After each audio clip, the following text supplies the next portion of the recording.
Hola, buen día. Ustedes dirán, ¿qué es esto? Bueno, esto es membrana, para que usamos la membrana en un taller.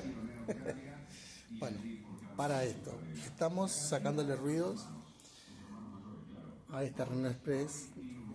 Además le he hecho cambio de piso. Bueno, esa es la membrana original que trae de fábrica. Se llega a ver y termina el borde. Ese es el borde que termina. Y bueno, como le han cambiado piso, no le han hecho esto, bueno, se le pone la membrana, se pega, se calienta como si pusieran el techo, bueno, se ponen los pisos de los autos para sacar ruido. Tengo que poner ahí atrás, a ver si llega a ver, vamos a poner la luz. Vamos a poner ahí, allá, bueno, y allá.